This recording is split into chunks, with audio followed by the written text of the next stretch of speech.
Bonjour, je suis Pierre Gromada, directeur ACE France et Luxembourg de Technology Solutions. Vous écoutez Chasseurs de Tech, le podcast qui vous connecte aux talents de la tech. Bonjour et bienvenue dans ce nouvel épisode de Chasseurs de Tech. J'ai le plaisir de recevoir avec moi aujourd'hui Pierre Gromada, directeur de Technology Solutions pour ACE France et Luxembourg, et Raphaël Drier, responsable du portage salarial chez ACE. Bonjour Pierre, bonjour Raphaël. Bonjour Marie. Merci de me rejoindre au micro de Chasseurs de Tech pour aborder un sujet qui, Pierre, te tient particulièrement à cœur. Il s'agit du salariat, du freelancing et du portage. Un sujet qui finalement concerne de plus en plus de professionnels, d'autant plus dans ce contexte post-sanitaire qui a bouleversé les modes de travail et les relations entre les entreprises et les consultants. Alors que choisir pour son activité de consultant ? C'est à cette question que nous allons tenter de répondre tout au long de cet épisode. Alors, avant de commencer, Raphaël, peux-tu nous présenter ton parcours et ton expertise chez ACE ? Oui, tout à fait. Donc, je m'appelle Raphaël Drier. Donc, moi, je viens d'un parcours RH de base et ça fait à peu près 6 ans que je suis dans le portage salarial. Et j'ai rejoint ACE il y a bientôt 2 ans pour justement monter ACE Portage et développer cette activité au sein de cette entreprise. Merci Raphaël pour cette présentation. Pierre, on ne te présente plus ? Chasseurs de Ça Tech. me va. Chasseurs de Tech et ton podcast. On peut d'ailleurs retrouver une présentation de ton parcours et de ton expertise dans un précédent épisode pour ceux qui souhaitent te découvrir plus en profondeur. Vous pouvez retrouver cet épisode sur ace.fr et sur toutes les plateformes de diffusion.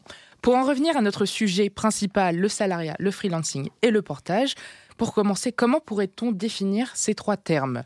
Raphaël, si tu souhaites commencer. Alors, moi, je vais me concentrer principalement aussi sur le portage. Après, les 3 sont assez différents.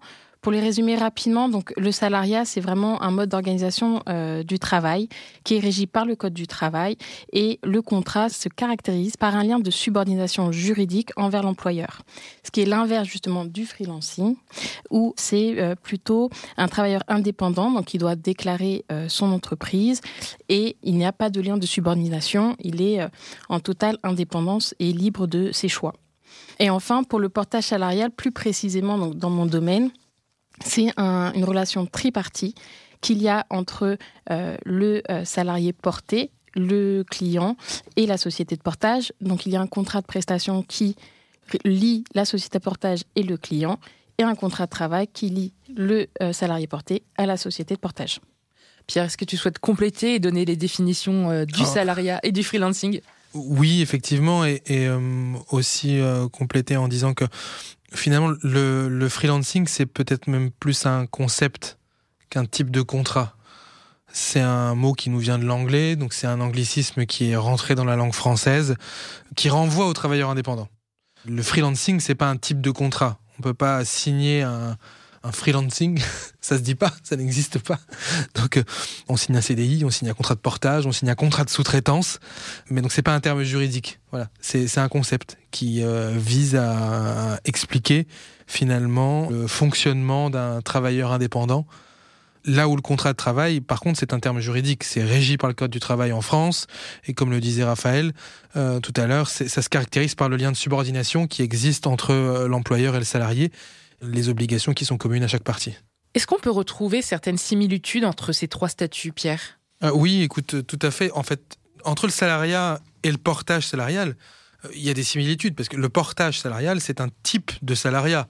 En France, il existe le CDD et le CDI qui sont sûrement les plus connus et les plus répandus.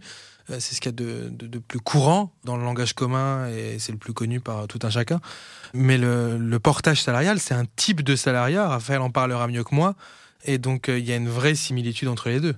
Raphaël, quel est ton avis sur la question ? En fait, comme disait Pierre, en portage salarial, le statut du salarié pour l'administration française, c'est salarié. Justement, donc, son contrat est régi par le droit du travail, avec certaines particularités, mais la plupart des choses, en portage, le salarié porté est protégé comme un salarié lambda. Il cotise au chômage, à la retraite, et le contrat, encore une fois, voilà, c'est un CDI ou un CDD, et le fonctionnement reste le même. Est-ce qu'on pourrait identifier certains points forts, certains points faibles de chaque statut en termes de rémunération, de sécurité, de liberté, par exemple, parce qu'il y a beaucoup, je pense, de critères qui rentrent en jeu ? Oui, effectivement. Avant même de se poser la question des avantages et des inconvénients de chaque statut, je pense qu'il faut se mettre dans la peau de chaque individu qui se pose la question de savoir quel statut il doit choisir. Et il faut se dire que quand on fait partie de ce grand écosystème qui est le monde de la consultance, c'est pas une fin en soi que d'être freelance. On peut être salarié d'une société de portage et agir comme un indépendant. On peut être salarié d'une société de conseil et agir comme un consultant. On peut être indépendant et choisir l'auto-entreprise une partie de l'année et puis utiliser une partie de salariat au travers du portage salarial, une autre partie. On peut ouvrir une URL, une SARL, une SAS. Donc en fait, la bonne question à se poser, plus que de savoir quels sont précisément les avantages de chaque statut, c'est quel profil j'ai et qu'est-ce qui est important pour moi. Quand je me lance dans ma carrière de consultant, il faut s'interroger sur ce qui est important pour soi au quotidien. Si j'ai un profil un peu sécuritaire, qu'il est important pour moi de cotiser, de préparer ma retraite, que ça me dit pas trop d'être aventurier, que je suis pas passionné par les démarches administratives qui m'incombent, alors peut-être que la totale indépendance avec l'ouverture d'une URL ou d'une SARL, ce sera pas le meilleur statut. À ce moment-là, c'est pour ça que le portage salarial a été créé en France et qu'il existe. Il permet d'avoir les avantages de l'indépendance et le fonctionnement d'un indépendant, tout en ayant les avantages du salariat. À l'inverse, si j'ai envie d'être complètement autonome et que l'aventure entrepreneuriale m'intéresse pour découvrir les aspects de création d'entreprise, de gestion d'une société en 360 au sens global, incluant les déclarations, les impôts, le bilan comptable de fin d'année, à ce moment-là, c'est génial, faites-le et choisissez le bon statut en vous en conseiller par un expert comptable. Est-ce qu'il faut choisir une URL, une SARL en fonction du chiffre d'affaires que vous dégagerez et de l'activité que vous voulez avoir, mais choisissez le chemin de l'entrepreneuriat et le statut de salarié de société de conseil où là on est pleinement salarié, on intervient comme consultant chez des clients, eh bien il prodigue d'autres avantages comme celui de la pleine sécurité du CDI. L'inconvénient de ce statut, il est qu'effectivement on a un peu moins le choix des missions qu'on presse puisque on est aussi soumis à la volonté de notre employeur de nous détacher sur telle ou telle mission. Donc voilà ce que je peux dire un peu sur les avantages des trois statuts. Merci Pierre. Raphaël, souhaites-tu compléter la réponse de Pierre, notamment avec ton regard d'expert du portage salarial ? Non, pas spécifiquement. Je rajouterais peut-être juste la partie un peu, l'aspect financier, parce que ce qui est vrai, c'est qu'en salariat, en général, quand on est salarié pleinement en conseil, d'une entreprise, l'entreprise a un budget qui peut être un peu plus bas que si elle prenait un prestataire externe. Et donc, justement, quand on bascule en portage ou en freelance, ça permet de faire un gap en salaire qui est parfois non négligeable. Et pas mal de personnes font ce choix-là aussi pour cette raison. Tu en parlais un petit peu plus précédemment, Pierre, côté profil. Justement, le statut choisira peut-être par rapport au profil de chaque candidat. Mais quels seraient les critères à prendre en compte pour faire le bon choix, ou du moins un choix ? Écoute, il y a plusieurs critères qui me viennent à l'esprit quand il s'agit de choisir. Le premier, il est d'ordre organisationnel. Il faut avoir conscience que si on choisit le mode de l'indépendance totale au sens de l'entrepreneuriat et de l'ouverture, la création d'une société, peu importe le type, URL, SARL, SAS, mais il faut avoir en considération qu'on va s'astreindre à des obligations en tant que chef d'entreprise qui nécessitent du temps et de la bande passante. Donc il faut s'assurer d'avoir le temps. Je pense que c'est le premier critère. Est-ce que dans mon quotidien de professionnel, je suis capable de me dégager ce temps-là ? Est-ce que j'ai les compétences nécessaires ou est-ce que j'ai su m'entourer des bons professionnels pour réaliser certaines tâches ? On parlait tout à l'heure du bilan comptable, mais quand il s'agira de clôturer les comptes de fin d'année, est-ce que j'ai pensé à nouer des liens et à trouver un expert comptable qui m'aidera dans cette tâche ? Et puis les autres démarches nécessitent souvent des questions. Quand on est chef d'entreprise d'une petite structure parce qu'on agit comme freelance, c'est important de savoir est-ce que j'ai la bonne communauté autour de moi, est-ce que j'ai le bon réseau pour pouvoir m'aider. Il y a des tonnes de questions que je vais me poser quand il s'agira de défiscaliser mes frais. Si je suis auto-entrepreneur, par exemple, je ne peux pas défiscaliser comme je veux. C'est directement déduit de mon chiffre d'affaires. C'est des choses que je peux faire, par contre, si j'ai ouvert une EURL. Et donc, il y a des calculs à faire et à se poser pour savoir, en fonction du chiffre d'affaires qu'on va dégager, quel est le bon statut pour moi. Le troisième critère, il est aussi quel est notre profil en tant qu'indépendant. Si ce qui m'intéresse dans mon quotidien, c'est de faire ce qui m'anime et mon métier, et que j'ai pas forcément d'appétence pour l'ouverture d'une structure, alors je dirais que le portage salarial, c'est peut-être le meilleur statut, au sens où on a tout l'avantage de pouvoir agir comme un indépendant, et donc de se donner corps et âme à sa passion, si tant est qu'on ait la chance de faire un métier qui est une passion, et de se concentrer sur sa mission, souvent entre deux missions, sur sa recherche de mission. Et donc là, à ce moment-là, on est complètement détaché des tâches administratives, puisque la société de portage est là pour gérer ces aspects-là. Et Raphaël en parlera mieux que moi. Elle gère Ice Portage, donc elle sait de quoi il s'agit. Et donc on est là à ce moment-là pour accompagner l'indépendant salarié porté dans l'ensemble de ses démarches administratives, dans les questions qu'il peut avoir. Donc ça le rend beaucoup plus autonome sur le déroulement de sa mission. Et enfin, le dernier critère, c'est si la seule chose qui m'intéresse en tant que professionnel, c'est le projet sur lequel je vais travailler, le conseil que je donnerais à nos auditeurs, c'est ne regardez pas le statut dans ce cas-là. Parce que finalement, en 2023, le statut qui est celui de mon contrat de travail, que j'ai un CDI, un CDD, un contrat en portage salarial, ou que j'ai décidé d'être indépendant en ouvrant mon auto-entreprise, il n'y a plus grande différence. Si ce qui me drive au quotidien, c'est la passion du projet que je vais réaliser, le client pour lequel je travaille, beaucoup de freelances nous le disent aujourd'hui, et beaucoup de candidats du monde de la tech nous le disent, s'ils sont passionnés par une aventure et par un projet, si le client utilisateur qui a besoin de la ressource, il veut le faire avec un CDI, le candidat va accepter le CDI. Et puis si le CDI dure 2 ans, il dure 2 ans.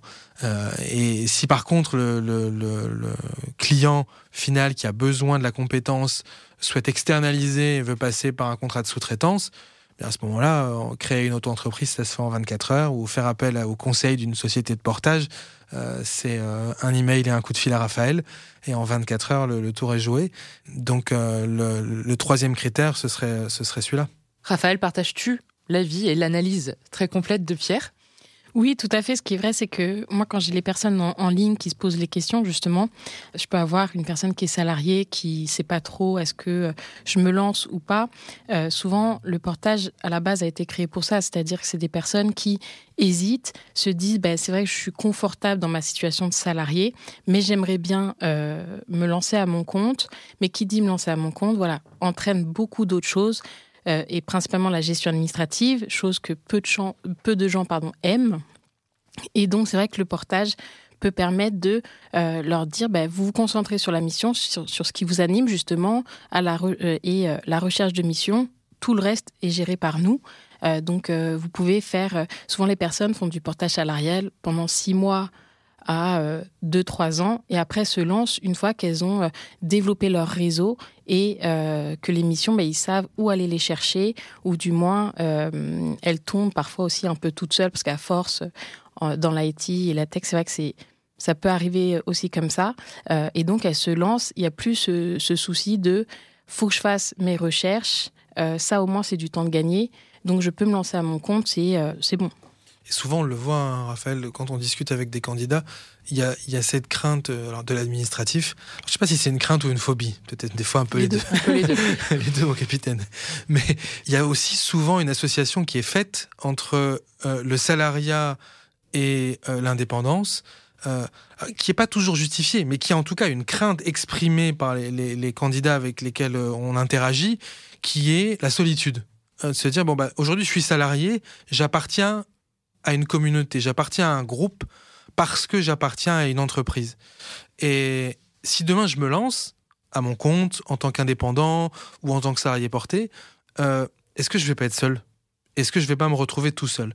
Et c'est aussi un message qu'on peut aussi aujourd'hui faire passer à nos auditeurs, c'est dire non, pas du tout. C'est pas parce qu'on est freelance qu'on est seul. Alors on est seul des fois parce qu'on le choisit, on aime bien, mais on a besoin. Mais on n'est pas seul parce qu'on est freelance aujourd'hui.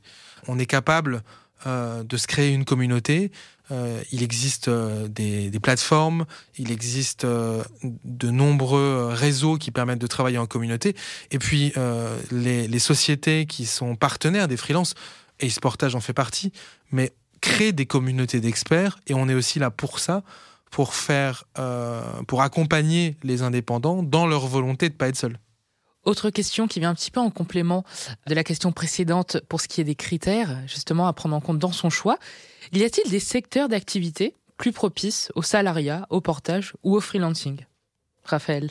Oui, alors pour ce qui est du portage salarial, il peut se faire dans tout secteur d'activité, sauf ce qu'on appelle les métiers à carte, type notaire, tout ce qui est immobilier, les médecins aussi, en général le médical. C'est un peu problématique, mais sinon c'est vrai qu'on a vu, surtout ces derniers temps, une explosion dans tout ce qui est les nouveaux métiers, type coach ou autre, sachant que, bon, bien sûr, l'IT a été le cœur principal du portage. Pour les autres statuts, en soi, il n'y a pas de blocage particulier. Non, il y a des us et coutumes qui régissent le marché français. Le portage salarial est quand même plus utilisé pour des métiers de service et des emplois de type cadre.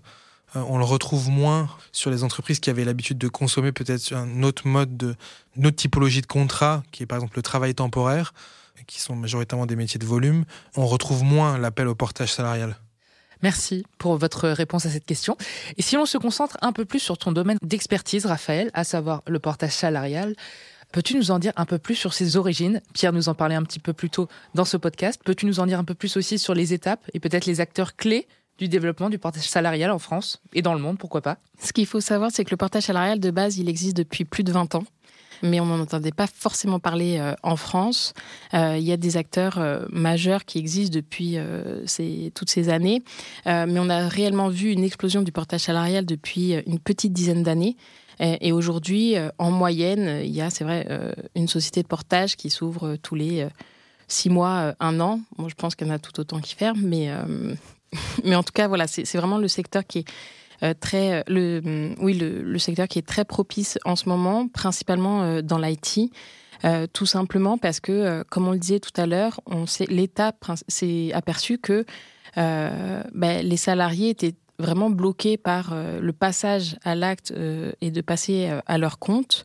Ils ont lancé un moment l'auto-entrepreneuriat pour ça aussi, pour décharger la partie administrative, la lourdeur administrative de ce changement de statut. Le portage salarial a été créé pour ça aussi, pour vraiment permettre à des personnes qui souhaitaient se lancer donc de le faire de façon assez souple. Et c'est vrai que ça marche très bien. On le voit, comme je le disais, depuis bientôt une bonne dizaine d'années, que il y a énormément de demandes.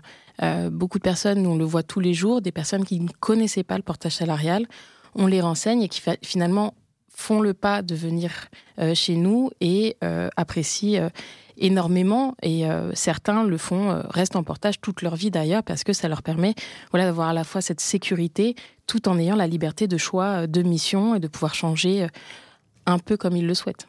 Et une chance qu'on a aussi en France, c'est que le portage salarial est encadré légalement. Ça facilite grandement son utilisation et son recours. Il y a d'autres pays voisins à la France pour lesquels le portage salarial n'existe pas. Le concept existe, mais le cadre légal n'existe pas. Donc on a de la chance en France de pouvoir en bénéficier. Et justement, Raphaël, pour continuer dans cette expertise de portage salarial, quels sont les avantages que propose Ace justement sur cette partie ?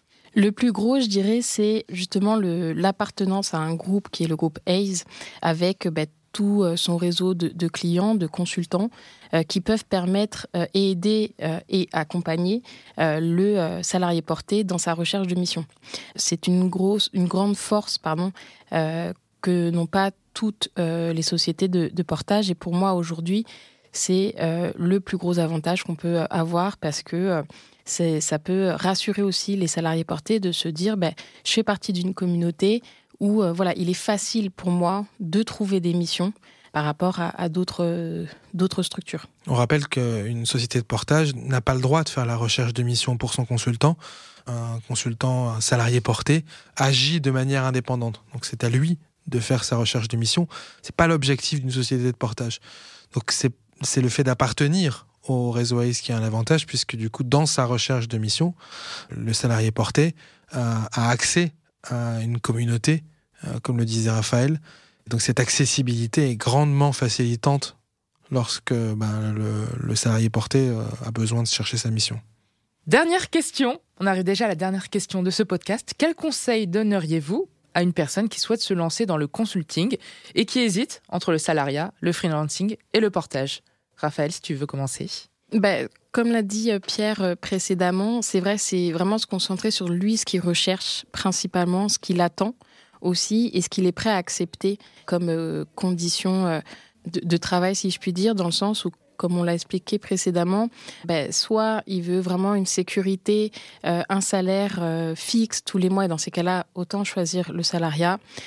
Soit il veut juste tout l'inverse, c'est-à-dire une indépendance complète, se mettre à son compte et avoir cette liberté, tout en sachant qu'il y aura une charge administrative supplémentaire. Ou alors, justement, il hésite un peu entre les deux. Le salariat ne lui convient pas complètement, mais il n'est pas prêt à basculer en freelance. Et donc, dans ces cas-là, autant aller vers le portage salarial. Et après, je vais répéter ce que disait Pierre aussi, c'est que le principal aussi, c'est l'intérêt pour la mission. C'est-à-dire qu'il y a des clients qui vont vouloir forcément un salarié interne, d'autres une prestation. La principale question, c'est ce que recherche réellement la personne et ce qu'elle est prête à accepter. Et pour compléter, je conseillerais de ne pas hésiter à poser des questions. Cette question de savoir quel statut choisir, il y a des milliers de freelances qui se la posent tous les jours et il n'y a pas de bonne réponse. Donc on ne peut pas aujourd'hui, à ce micro, donner un conseil unique et dire « Ok, c'est le conseil qu'il faut appliquer ». Il y a autant de choix possibles que de personnes et de situations. À mon sens, le portage salarial, c'est le meilleur pied à l'étrier. Parce que rien n'est définitif. Mais c'est un bon essai de l'indépendance. C'est un bon test, en fait, sans prendre trop de risques. Et puis, si on voit qu'on prend goût à la dépendance en testant le portage salarial, eh bien, rien ne nous empêche de créer notre propre structure. On aura déjà un pied à l'étrier. Et donc, c'est le bon juste milieu, je trouve, quand on est hésitant, qu'on veut se lancer dans le monde du consulting, qu'on veut devenir indépendant, mais qu'on n'ose pas trop encore. Voilà, c'est, à mon sens, le bon choix. Merci pour vos réponses. C'est déjà la fin de ce podcast. Raphaël, Pierre, je vous remercie. Merci Marie. Merci d'avoir participé et d'avoir partagé votre parcours et votre expertise. On espère que ces éléments permettront d'éclairer les personnes qui ne sauraient pas vers quel statut se diriger pour leur activité de consultant. N'hésitez pas à nous faire part de vos commentaires, de vos questions, de vos suggestions, également sur notre site ace.fr ou sur notre page LinkedIn. Je vous remercie d'avoir suivi ce nouvel épisode de Chasseurs de Tech et je vous dis à très bientôt. À bientôt. À bientôt. Merci d'avoir écouté Chasseurs de Tech. Retrouvez nos podcasts et nos autres contenus sur ace.fr, ace.lu et sur notre page LinkedIn.